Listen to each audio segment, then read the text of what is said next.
Bienvenue à ce webinaire Les flottes automobiles à l'ère de tout électrique, le regard croisé franco-belge. Un webinaire qu'on organise 2 fois par an, le regard croisé entre ID et Belfa. Pour les Français, Belfa, nous sommes une association professionnelle pour tout ce qui est facility management. Nous, on l'appelle encore facility management. En France, vous appelez le directeur de l'environnement de travail. On a commencé, je crois, il y a 4 ans déjà avec Béatrice et Marc pour organiser le regard croisé et chaque fois sur un autre topic. Voilà, je vous présente Marc van der Wallen qui va être le moderator. Merci Tania. Eh bien, écoutez, encore très heureux d'animer une fois encore un regard croisé franco-belge depuis effectivement presque 4 ans, si ce n'est déjà le cas, sur des sujets très variés. Présente l'IDET en 2 mots. Nous sommes une association nationale de l'environnement de travail qui rassemble des professionnels et des membres associés à ce métier qui est passionnant. Je travaille avec Belfa depuis effectivement toutes ces années pour essayer de voir un petit peu ce qui se passe de part et d'autre de la frontière et s'il n'y a pas, des sujets qui pourraient être intéressants à les picorer d'un côté ou de l'autre.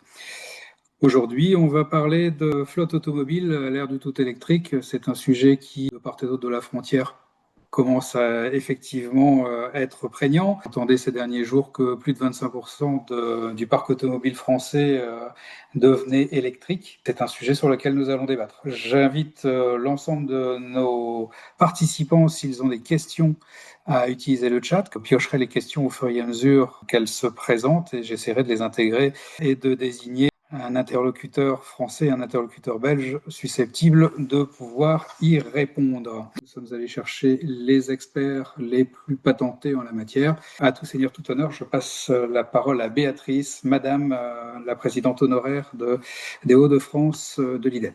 Merci Marc. Donc, Béatrice Perret-Ducret, moi je suis en charge de l'environnement de travail et de l'environnement durable chez Swiss Life. Et à ce titre-là, j'ai la gestion de la flotte d'environ 200 véhicules sur toute la France pour les collaborateurs de Swiss Life. Et je suis effectivement membre de l'ID. Et jusqu'à juin dernier, j'étais la présidente de l'ID Hauts-de-France. Merci Béatrice. Passons de l'autre côté de la frontière. Je laisse à Luc la parole. Oui, bonjour tout le monde. Voilà, je m'appelle Luc Pissens. Je travaille à la banque de Groof Petercam qui a été repris par Indo-Suez. Je m'en occupe chez de Groof Petercam en Belgique de la mobilité, de la hospitality, catering et soft services. Et en dehors de la banque, je suis aussi président de la Fédération belge de Fleet and Mobility Managers, avec la plupart de nos membres sont aussi des néerlandophones. Merci Luc. Je ressaute la frontière. Je vous présente le dernier panéliste de notre webinaire. Je passe la main à Arnaud. Bonjour, bonjour. Donc moi, je m'appelle Arnaud Perrin. J'ai monté un cabinet qui s'appelle Ressources Consulting et le cabinet Ressources Consulting a une grande partie de ses activités dédiées à la mobilité et aux flottes de véhicules en entreprise sur l'ensemble des problématiques qui sont à traiter par une entreprise. Et la première d'entre elles étant cette année et depuis quelques années et pour quelques années encore, l'électrification des parcs en France, mais aussi évidemment au-delà de la France. Voilà, on réalise une quarantaine de missions chaque année auprès d'entreprises qui ont des flottes parfois qui ont 30 ou 40 véhicules et puis parfois 5 ou 7 ou 10 000 véhicules à gérer. Et les enjeux sont les mêmes, les risques ne sont pas les mêmes, les taxes ne sont pas les mêmes en France, mais l'objectif reste l'électrification aussi rapidement que possible. Voilà, donc on les aide à définir les stratégies, les trajectoires et ensuite surtout à les mettre en œuvre. Merci Arnaud. Je vais démarrer par une question qui requiert un peu l'expertise du Resource Consulting.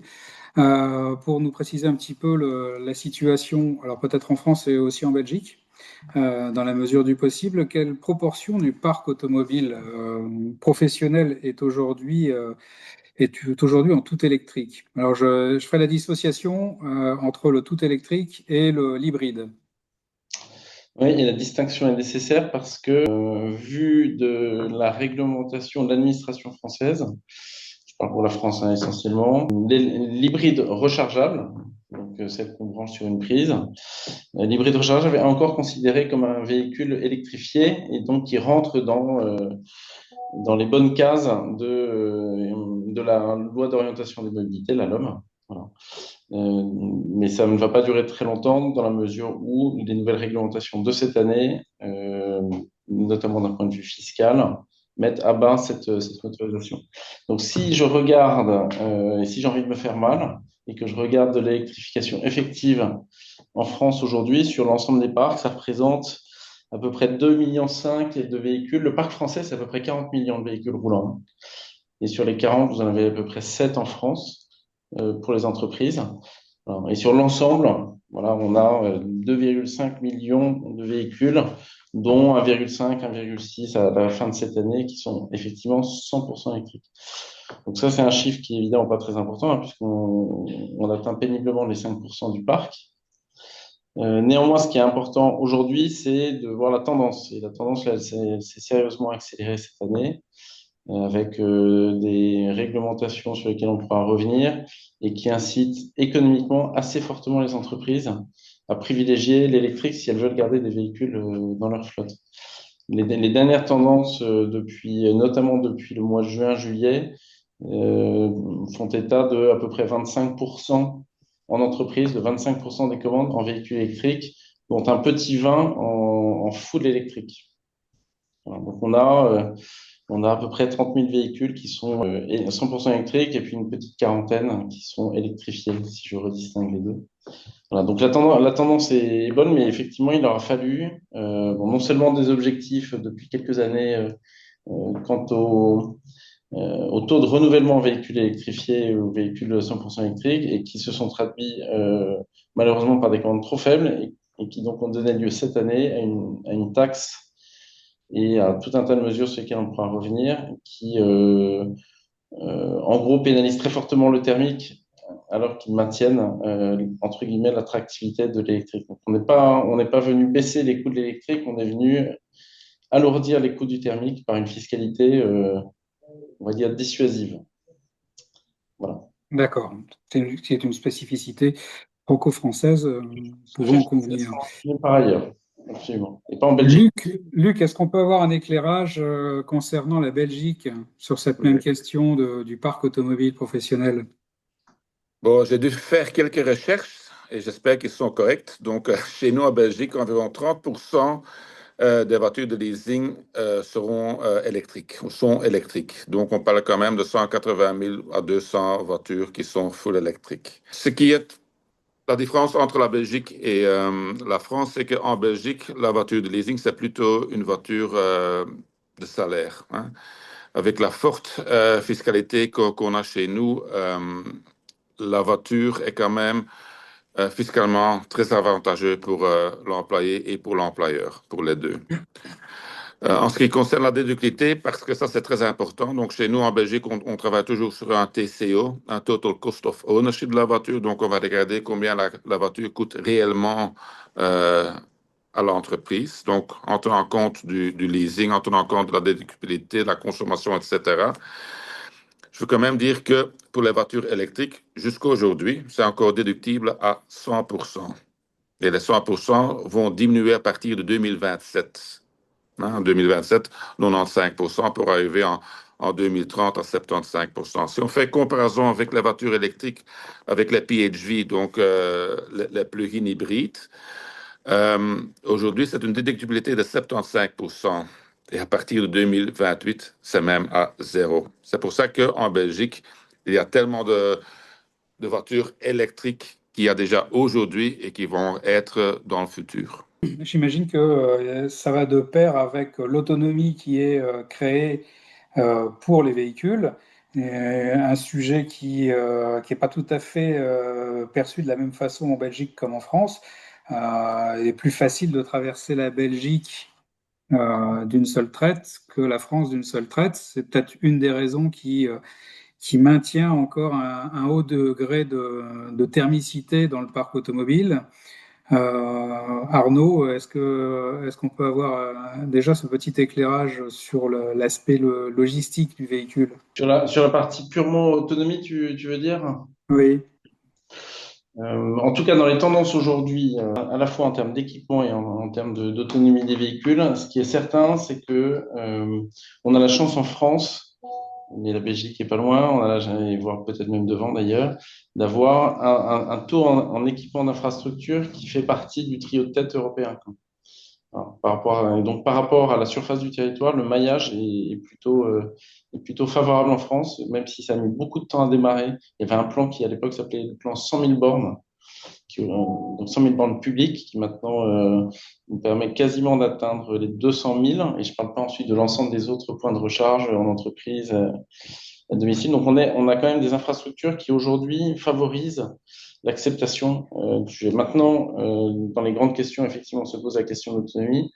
Je pense que, hormis quelques exceptions, la plupart des entreprises qui aujourd'hui nous demandent de réfléchir au sujet ont besoin absolument d'afficher des véhicules avec des grandes autonomies.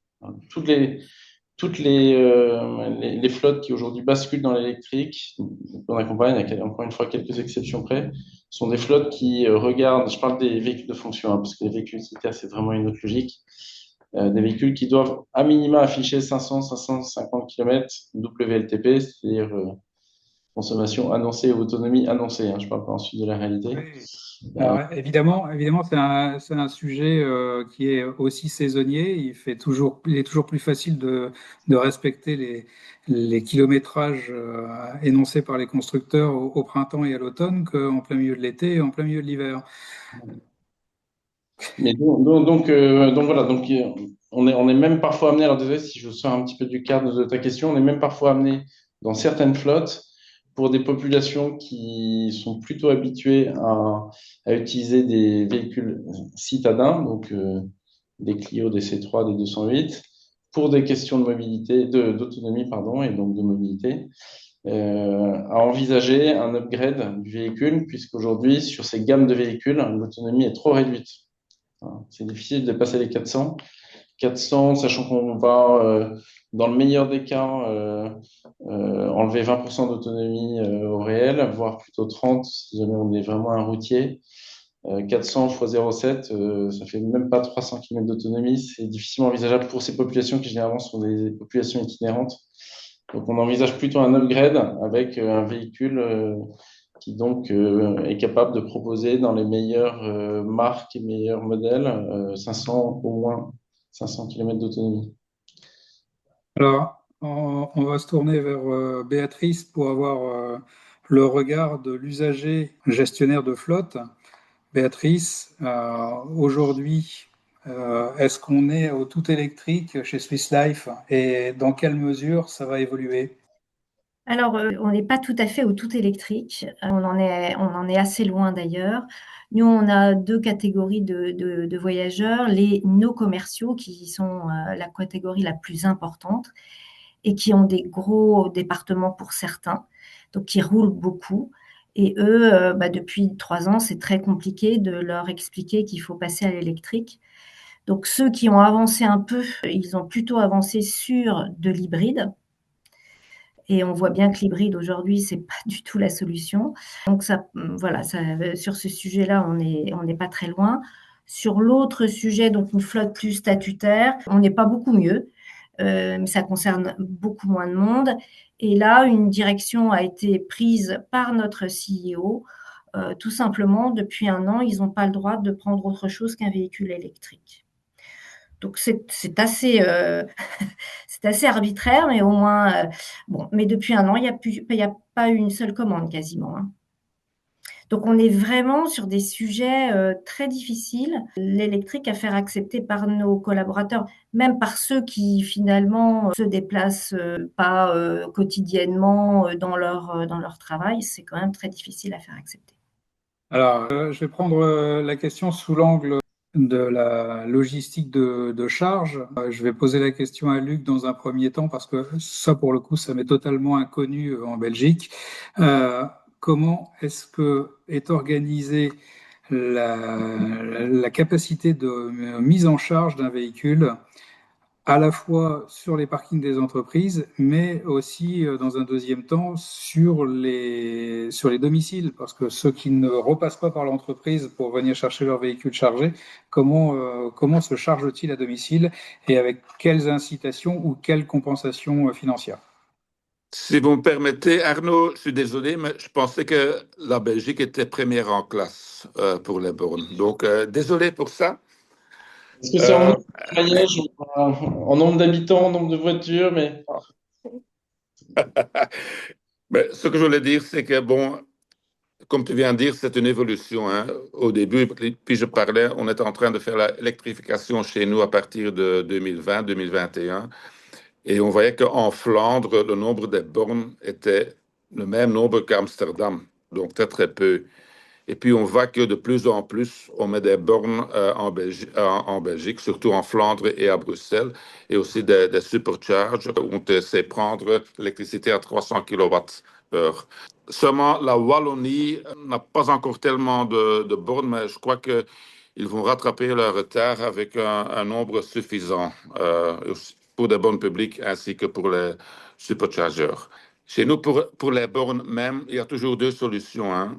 Ou bien l'employeur oui, l'employeur va dire, écoute, voilà, on va prendre la borne dans le leasing. Et donc, les personnes vont avoir un peu moins de voitures, mais ils auront une borne à domicile. Ou bien, comme on a fait chez nous, chez De Groof Petercam, on voulait éviter la crainte, où est-ce que je peux loader ma voiture? Je ne vais pas avoir assez d'autonomie. On a décidé que tout le monde qui prenait une voiture hybride ou une voiture électrique pouvait installer une borne à domicile. Cette borne-là est à charge de la banque.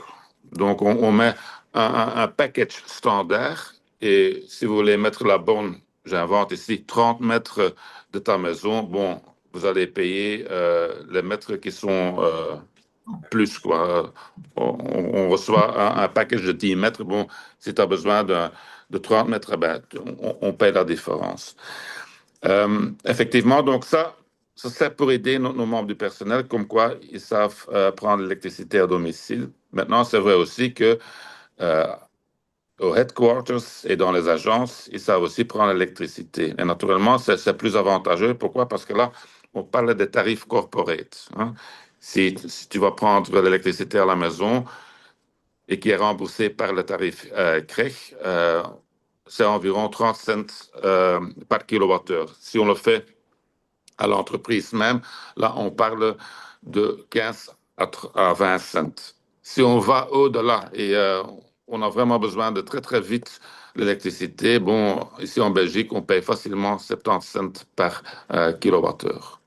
Voilà, ce sont un peu les trois pistes qu'on peut avoir. Mais encore une fois, ici à la banque même, on a quelques bornes mais ce sont pas, on a, je crois, en total 20 bornes, mais pas plus. Donc, ça dépend aussi un peu de la capacité qu'on a pour prendre l'électricité. Merci Luc. Je reviens vers Béatrice pour savoir un petit peu quelle est la méthodologie adoptée chez Swiss Life entre la borne à domicile, la borne au travail et les coûts associés. Nous avons sur quasiment tous nos sites des bornes à disposition des collaborateurs. Les collaborateurs dont le véhicule est dans la flotte, évidemment, ne payent pas quand il se recharge sur un de nos sites. C'est la société qui prend en charge. Le collaborateur, lui, qui veut se charger sur un de nos sites va payer de 22 centimes du kilowatt. Et tous les collaborateurs qui font le choix d'un véhicule hybride ou d'un véhicule électrique ont la possibilité soit d'obtenir un câble intelligent qui peut leur permettre de se recharger assez facilement et les consommations sont prises en charge directement par Swiss Life. Ou bien, s'ils font beaucoup de kilomètres, on va privilégier la piste de l'installation de la borne aux frais de Swiss Life dans un forfait qui est déterminé chaque année. Le sujet reste quand même celui des collaborateurs qui ne sont pas en maison, qui ne peuvent pas installer une borne ou qui ne peuvent pas plugger un câble. Donc ça, on est en train d'imaginer des solutions, mais c'est un sujet, oui. Alors, en ce qui concerne, et là je vais plutôt me tourner vers Arnaud, en ce qui concerne les collaborateurs qui vont faire suffisamment de kilométrage pour devoir se recharger, par exemple sur l'heure du midi, en allant déjeuner, laisser la voiture en charge, sachant que les bornes ne sont pas forcément toutes unifiées avec un même système de facturation et même quelquefois des organismes totalement différents, ce qui occasionne d'avoir des cartes dans divers organismes avec des modes de facturation très différents. Est-ce qu'il est prévu aujourd'hui, ou est-ce qu'il y a une solution aujourd'hui qui est offerte aux collaborateurs pour, pour travailler efficacement avec une borne, un organisme et une facturation identique? En théorie, c'est tout à fait envisageable d'avoir d'ailleurs même un même système de carte, une même carte qui va à la fois vous permettre de vous recharger sur site de l'employeur, de vous recharger à domicile, soit au travers d'une borne, soit au travers d'un câble connecté, et aussi donc en itinérance. Aujourd'hui, les différents émetteurs de cartes couvrent à peu près 95% des fameuses bornes publiques. Voilà, donc l'idée, c'est effectivement de trouver la carte avec le bon maillage et surtout les bons partenaires, puisque derrière, comme malheureusement le système de tarification n'est pas unifié, selon les cartes que vous prenez, selon les accords que les émetteurs de cartes type ChargeMap, Bump, Total Energy, Wizivia, selon les partenaires qu'ils ont mis en place, sur une même banque, vous pouvez avoir une, deux, trois tarifications différentes. Donc, il y a quand même quelques petites simulations à faire avant pour être sûr de ne pas se faire totalement massacrer financièrement quand on est en itinérance, puisque, comme le disait Luc, et on a la même chose en France, hein, quand on se recharge sur une borne en itinérance, on peut rapidement dépasser les 70 centimes du kilowatt, voire même si vous allez sur sur les boulevards circulaires de la Défense, dans certaines situations, on peut dépasser le 1 euro du kilowatt. Hein. Donc c'est quand même assez violent, versus pour des bornes recharge lente qui peuvent démarrer peut-être à 30 ou 35, alors qu'effectivement, l'indice, le coût de référence, c'est 20-22 centimes, comme l'expliquait Béatrice, qu'on soit en entreprise ou qu'on soit à domicile. Donc, pour éviter que le coût de cette recharge, et notamment pour ceux qui ne peuvent pas se recharger à domicile, ne soit multiplié par 4 ou 5, il faut quand même réussir à trouver la bonne carte. Aujourd'hui, ce qui est suggéré à toutes les entreprises, c'est d'avoir une, voire deux cartes. Et effectivement, pendant ces heures de pause, de repos, un café, un déjeuner ou une nuit, l'idée, c'est peu de le dire, on change complètement notre modèle de conduite. Et beaucoup aujourd'hui qui sont un petit peu plus aguerris sur le sujet ou assez sensibles à ces dimensions-là, s'organisent en fonction de la proximité, de la disponibilité d'une borne. Typiquement, ils vont choisir un hôtel dans lequel l'accès à une borne est disponible, et voire même peut-être gratuitement encore dans certains hôtels. Voilà. Donc on change complètement sa façon de voyager. Certains diront que ça pollue l'esprit, évidemment, puisqu'on ne se posait pas la question pour faire le plein, et maintenant on va être obligé de se la poser sur une recharge. Encore faut-il qu'effectivement la recharge soit suffisamment rapide. Peut-être pour compléter le propos de Béatrice, quand j'ai accès à une borne charge lente, je vais à peu près charger 150, maximum 200 km dans la nuit. Alors quand j'ai accès à une charge rapide, pas une borne d'autoroute, hein, mais une non lente, je vais pouvoir monter à 300, 350 km dans la nuit. Voilà. Donc évidemment, c'est des choses qu'on regarde, que beaucoup regardent. On a plein d'applis, il y a les applis des constructeurs, les applis des émetteurs de cartes, voire même on peut un peu s'y perdre malheureusement. Mais oui, on change son approche du voyage et on s'organise en conséquence. Alors, je ne suis pas encore équipé d'un véhicule électrique, mais ça sera le prochain. Mais aujourd'hui, on est très, très accompagné par les différentes applis pour choisir le meilleur itinéraire qui nous permet de passer par les bonnes bornes, au bon tarif, de telle sorte qu'on perd le moins de temps possible. Voilà. Ce qui est clair, c'est qu'aujourd'hui, si j'ai une grande stat sur ce sujet-là, 80% des conducteurs qui sont passés électriques ne reviennent pas en arrière. Donc, 80%, ils trouvent leur compte. Ça ne veut pas dire que dans 100% des cas, on y répond, mais dans 80% des cas, ça marche. Et c'est important aussi de rappeler, je pense, que par rapport à ces histoires de recharge en itinérance, il faut bien distinguer, parce que pas mal de freins qui sont montés, c'est des freins plutôt perso, hein. C'est je pars en congé, je pars en week-end, je vais devoir m'arrêter en même temps que tout le monde. C'est pas du tout la même chose en semaine, hein. Voilà. Donc les freins qu'on peut rencontrer très souvent, ce sont des freins d'origine personnelle et absolument pas dans la remise en cause, liée à une remise en cause de l'outil de travail. Voilà. C'est vraiment Luc, quelque Luc, chose. côté belge, on a ces mêmes freins qui existent. Non, non. Si on veut que tout le monde va rouler en voiture électrique, il faut le mettre ouvert pour toutes les bornes. On ne va pas dire, écoute, ça existe dans certaines entreprises, mais pas chez nous.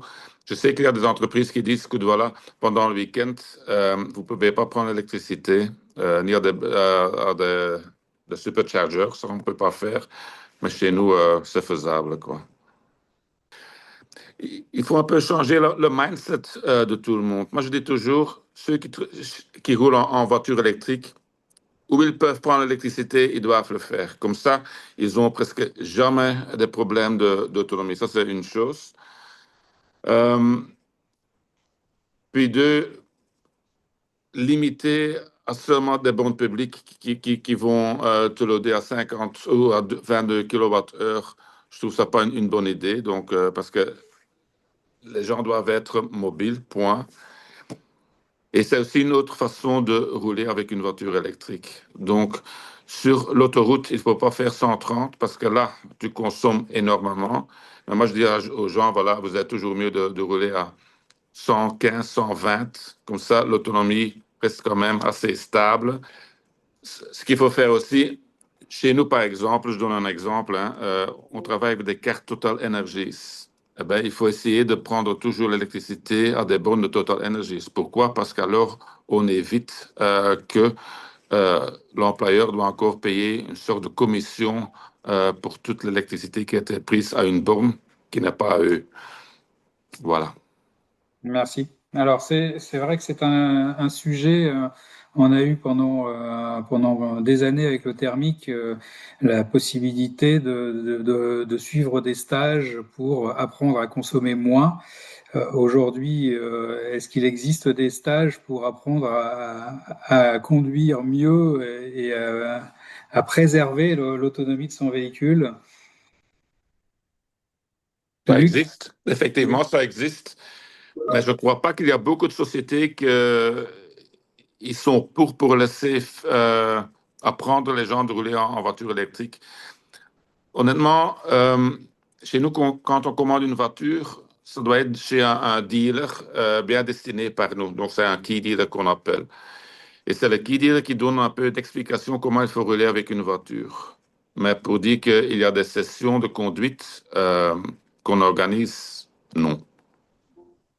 Et du côté français, Béatrice, est-ce que Swiss Life a, diligenté des formations pour apprendre à mieux conduire? On y a réfléchi. Le CEO a pris une décision concernant notre flotte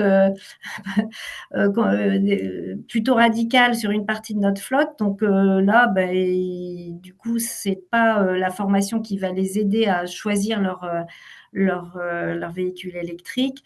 Pour nos commerciaux, on a vraiment un sujet concernant leur temps de travail et voilà, c'est compliqué de former des collaborateurs qui sont tout le temps sur la route à ces sujets-là.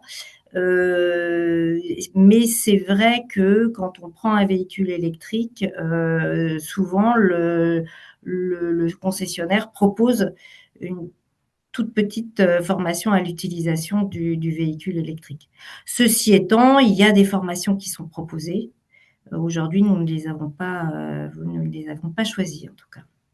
Je vais revenir sur les modalités d'incitation, et donc là, c'est plus un domaine politique que je vais aborder.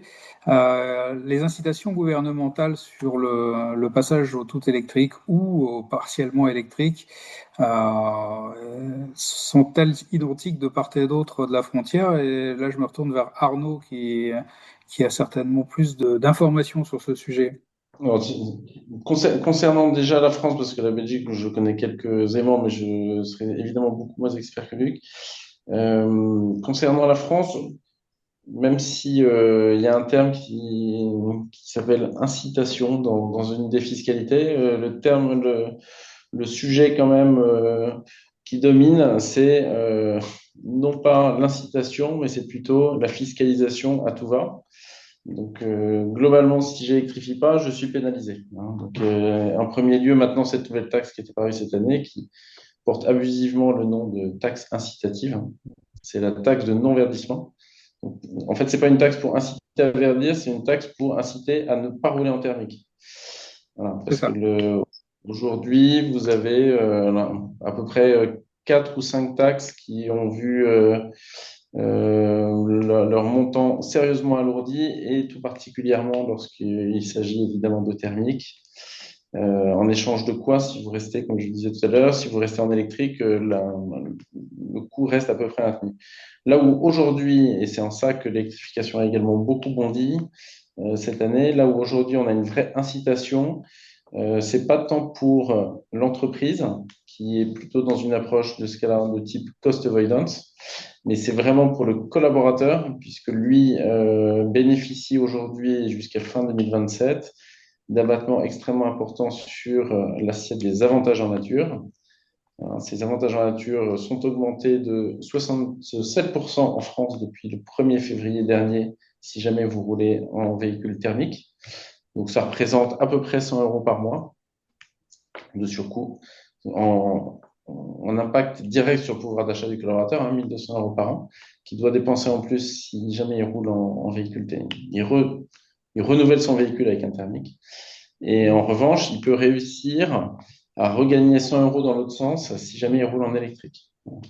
Aujourd'hui, il y a un impact, ou en tout cas, pardon, si je projette un peu le coût d'un véhicule électrique pour un collaborateur, au travers des avantages en nature, on va être autour des 100 euros par mois pour un véhicule électrique, et on va être à plus de 200, voire 250, voire 300 pour un véhicule thermique. Voilà. Donc, vu du collaborateur, aujourd'hui, il y a une vraie incitation à rouler, à choisir un véhicule thermique, avec également une autre condition qui est que ce véhicule, avec un véhicule électrique, avec une autre incitation qui est le choix d'un véhicule bénéficiant du label EcoScore, c'est-à-dire un véhicule léger fabriqué en Europe avec des métaux pas trop polluants. Voilà. Le cahier des charges est un peu compliqué, mais en tout cas, si je devais vraiment caricaturer mon propre propos, je dirais qu'aujourd'hui, les entreprises préservent le fameux TCO qui est effectivement très utilisé aujourd'hui en maintenant un électrique. Donc, ils ne vont pas faire des économies, mais ils vont éviter d'avoir un budget qui,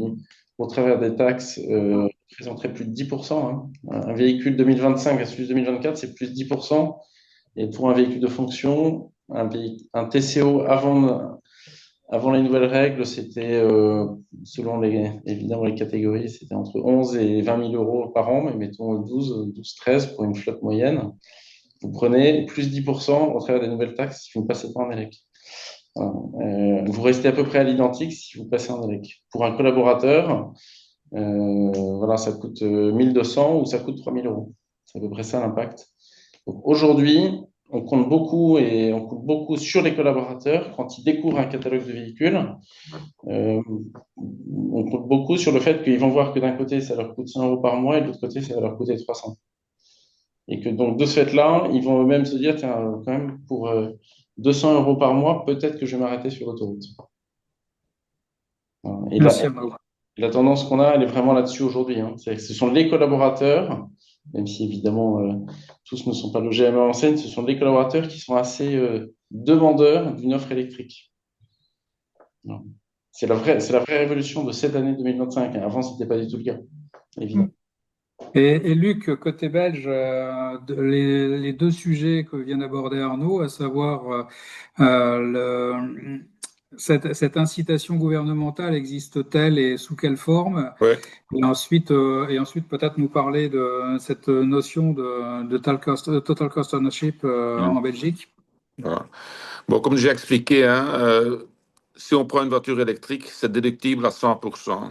Donc ça, c'est la raison pourquoi, si on travaille avec un TCO, que les voitures électriques peuvent être prises, même s'ils coûtent beaucoup plus cher qu'une voiture essence ou diesel. Ça, une chose.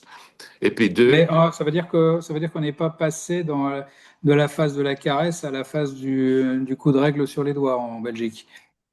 ben, c'est parce que bon, la déductibilité change, hein. Donc, si moi je prends une voiture essence, l'année prochaine, c'est une déductibilité de 50%, tandis que l'électricité est à 100%. Donc, si on regarde alors le TCO, parce que ça joue aussi, je peux prendre une voiture électrique qui coûte peut-être 20 000 euros plus cher qu'une essence et qui, bottom line, revient même sur le TCO.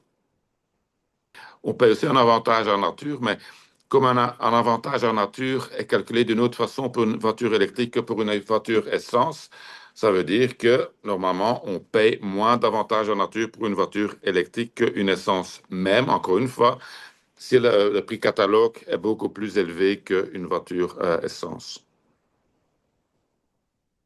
Si, Luc. Je vais vous poser une question à laquelle je connais déjà la réponse, mais quelles sont les alternatives de part et d'autre de la frontière offertes aux véhicules électriques? Le thermique, si je parle de véhicules à quatre roues, est-ce qu'on renonce aux véhicules de fonction? Est-ce qu'on passe sur des alternatives dites douces? Et avec quelle satisfaction au quotidien? Puisque on va pas aller aborder le problème de la trottinette électrique. C'est un petit peu compliqué de partir en clientèle avec une trottinette électrique, mais est-ce qu'il y a des alternatives qui émergent? Alors, on réfléchit effectivement à cela. Tu as raison, dans des grands départements, il n'est pas possible pour les collaborateurs de se passer d'un véhicule à quatre roues. Du coup, ce qu'on imagine peut-être, c'est de regarder pour donner un véhicule de base aux collaborateurs et s'il a envie d'avoir un véhicule un peu plus coûteux, eh bien, à ce moment-là, ce serait plutôt à sa charge.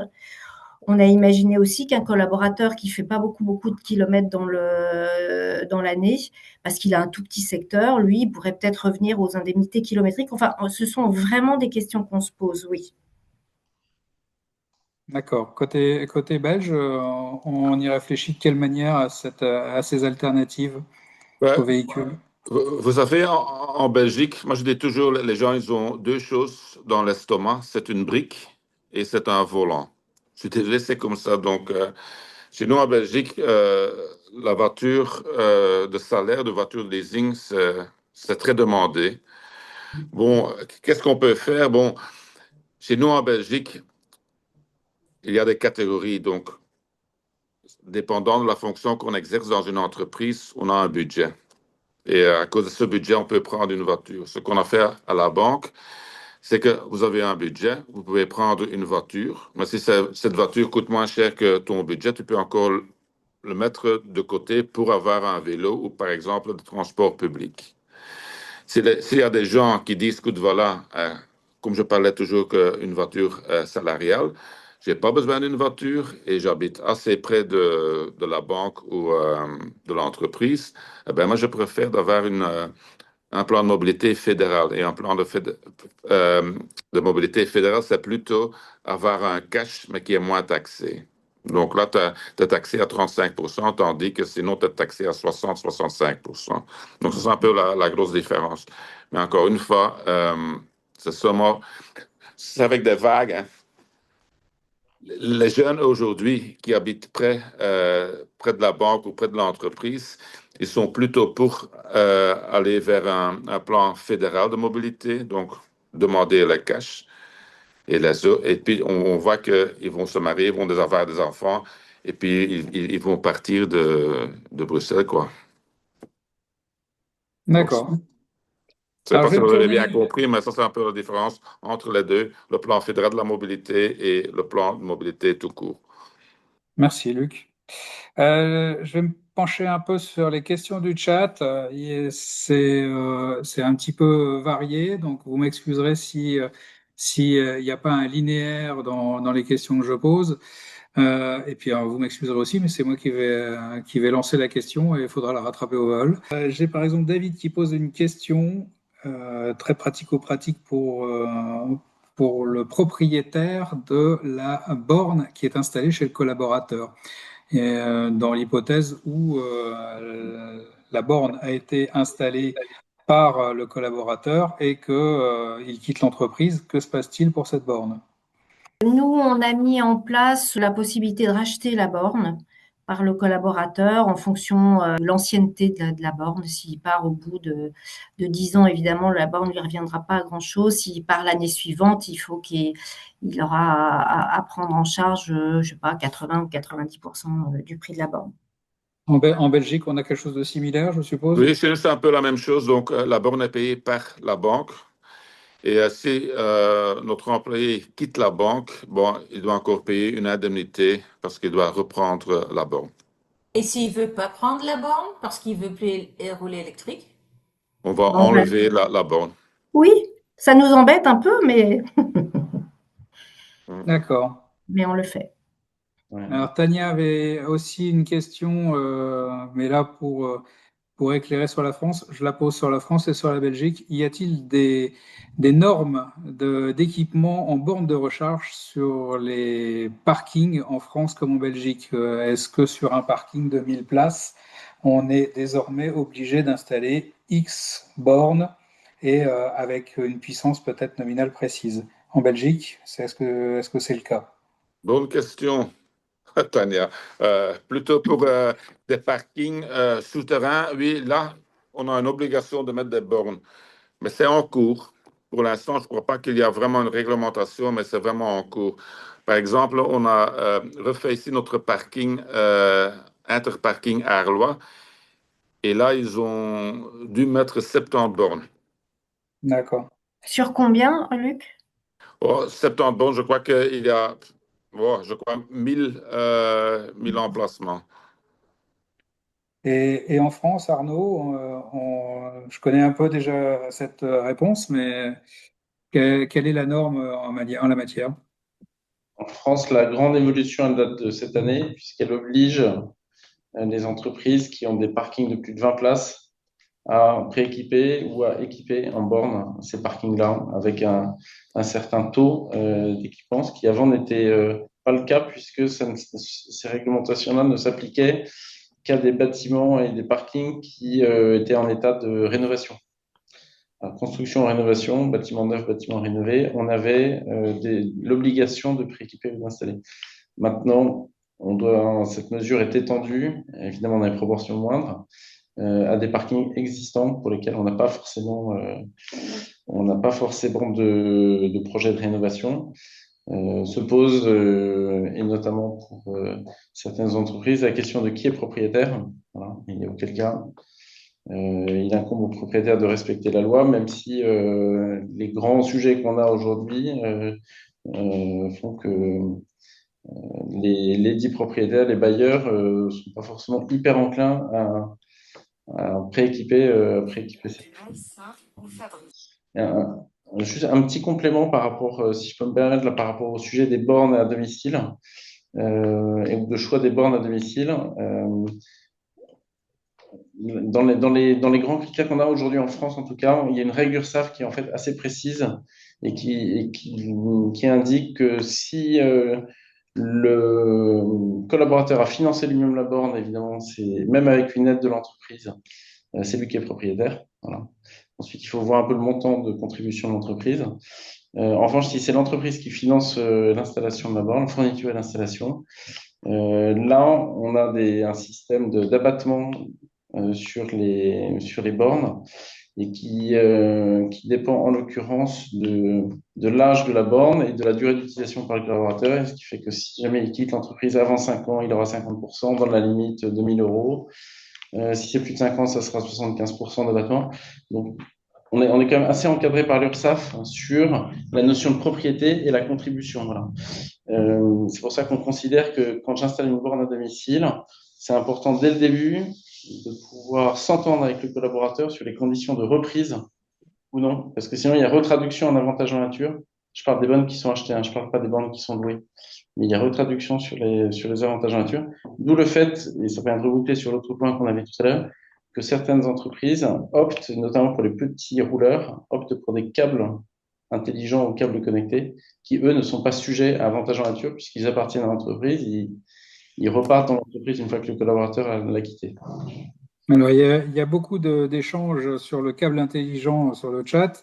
Je vois que Béatrice a apporté une réponse. Est-ce que tu peux développer ta réponse sur le câble intelligent? Et on posera la question ensuite de savoir s'il existe en Belgique. Alors, je pense qu'il doit exister en Belgique, oui, parce que celui qui me vend ces câbles est aussi en Belgique. Donc, j'imagine que tout simplement, hein, c'est un câble que je donne aux collaborateurs, donc plutôt soit qui font du petit kilométrage, soit de l'hybride, qui peuvent ainsi plugger leur câble sur leur prise électrique dans leur garage. Et il y a un mécanisme qui renvoie l'ensemble des consommations chez Swiss Life. Hein, et du coup, nous, on sait quelle consommation rembourser aux collaborateurs. Le sujet, c'est évidemment le câble peut servir à d'autres véhicules, enfin comme un peu une borne, hein, peut servir à d'autres véhicules que le véhicule en question. Après, c'est la bonne foi du collaborateur. Mais c'est vrai qu'on a eu ces questions tout au début quand on a commencé à mettre à disposition ces câbles intelligents. Et quand le collaborateur quitte la société, comme le disait Arnaud, il nous rend le câble. J'imagine que tout comme il y avait un contrôle au kilométrage et au litrage de gazole quand on allait faire le plein, on commençait à trouver un peu bizarre qu'il y ait 1000 litres de gazole pris pour faire 100 km. J'imagine que là aussi, le kilowatt doit pouvoir être chiffrable Oui, et alors, de pouvoir avoir un avis sur oui, sur l'usage. on peut faire quelques audits, bien sûr, sur l'utilisation et sur les consommations du kilowatt. Alors Bruno Blondel nous dit qu'il existe des câbles qui ne permettent le chargement que sur le véhicule prédéfini. Parfait. C'est l'évolution du câble encore plus intelligent. Exactement. J'avais Il y a même aujourd'hui des solutions purement logicielles qui Oui, évitent le câble, se connectent tout au à fait. se connectent au véhicule. Et là, vous avez reconnaissance automatique du véhicule, étude de compatibilité, et donc de ce fait-là, vous pouvez effectivement être remboursé. Et donc ça, c'est j'ai deux questions qui ont trait à la fiscalité et sur l'évolution de la loi d'ici 2027 ou 2026 pour la première question. C'est la visibilité de la fiscalité en 2026, notamment sur la taxe au poids des véhicules électriques, puisque, comme chacun sait, la batterie pèse 2 fois plus lourd qu'un litre de gazole. Y a-t-il une visibilité sur cette fiscalité en France? Oui, il y a des premiers éléments, même si les derniers viendront en fonction comment dire, de la réactivité et de la bonne volonté de nos députés. Mais bon, ça, c'est un autre sujet. En tout cas, ce qui est certain à date, c'est que ce qu'on appelle le malus au poids sur les véhicules électriques sera mis en place à partir du 1er juillet prochain.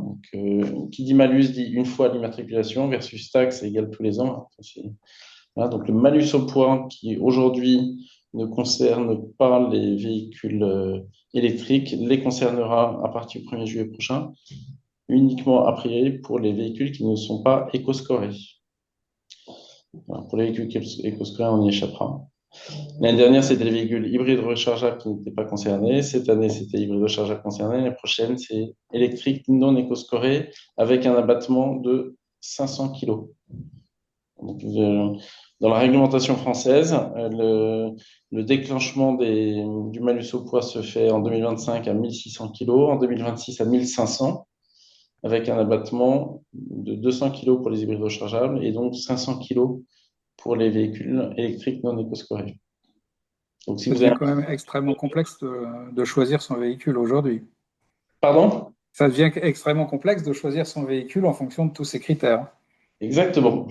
C'est pour ça que nous sommes là. Côté Belgique, on a aussi des taxes au poids. À que je sache, pas en tout cas pour les voitures privées, pour voitures de leasing, non, je crois pas. Non, non, je crois pas. Donc je vais Et mettre mon joker, mais je ne crois pas. ouais, tant mieux, parce que l'essentiel Oui, du c'est pas parc, faisable, c'est non. c'est quand même de grande berline. Mhm. Euh, Steven? la, la question sur la législation des véhicules électriques après 2027. Là, je demande à Arnaud de prendre une boule de cristal, peut-être. Ah oui, alors c'est pas faute d'échanger avec les deux ministères qui sont dotés de très jeunes diplômés, très très diplômés d'ailleurs, qui ont plein d'idées et qui nous ont en l'occurrence sollicité, j'imagine, comme pas mal de cabinets experts du sujet, pour savoir comment davantage inciter les entreprises à électrifier, puisque aujourd'hui on est à peu près au stade où on se dit 2027 c'est demain. Donc, si c'est juste pour avoir un an d'exonération et ensuite se prendre de plein fouet la nouvelle fiscalité.